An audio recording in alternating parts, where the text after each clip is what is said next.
How's it going, everybody? My name is Ben from the Ben and Bev channel. Today we are bringing you a review for Netflix's newest hit film, The Adam Project.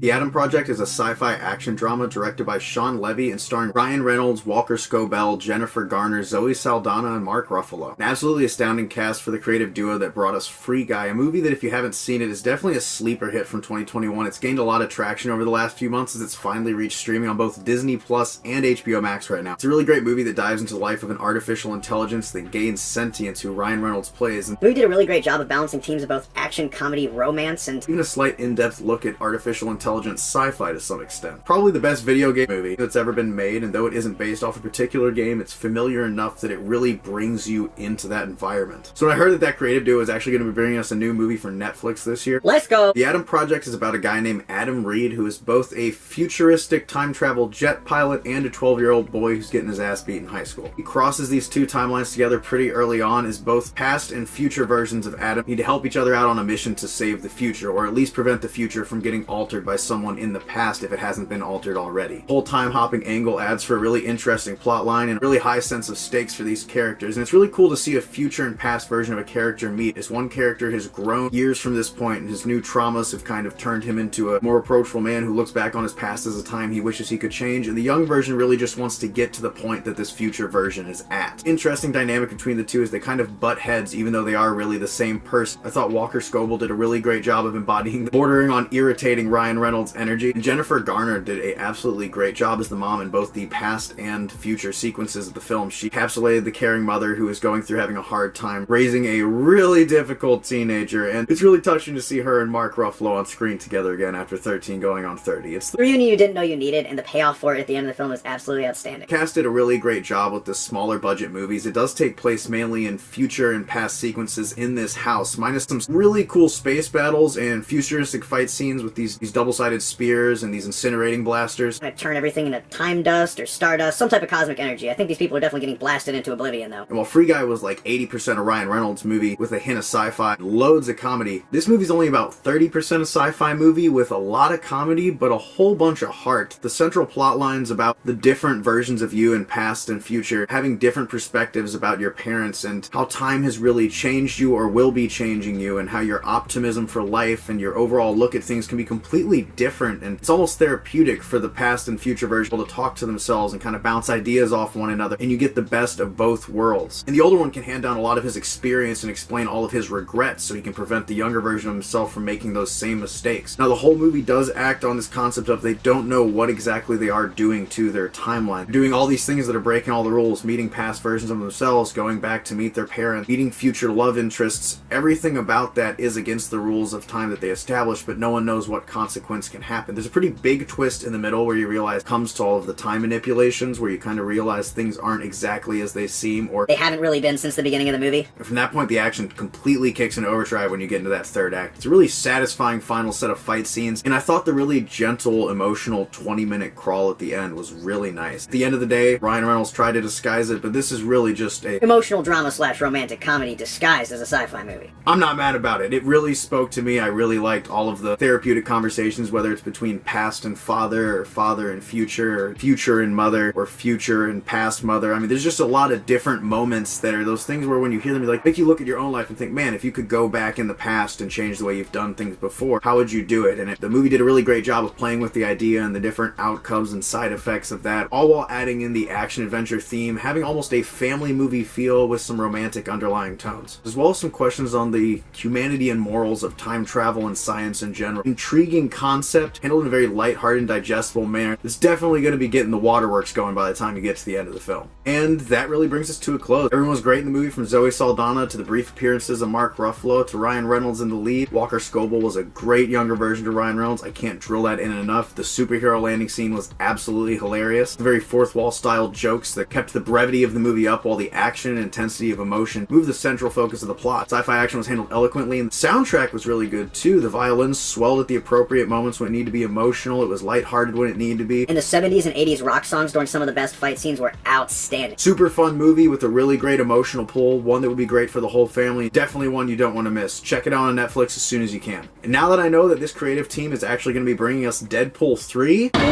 my final rating for The Adam Project is an 8.4 out of 10. What did you guys think about Ryan Reynolds' newest movie? Let us know in the comments below. We'll see you guys next time. Ben and Bev, out.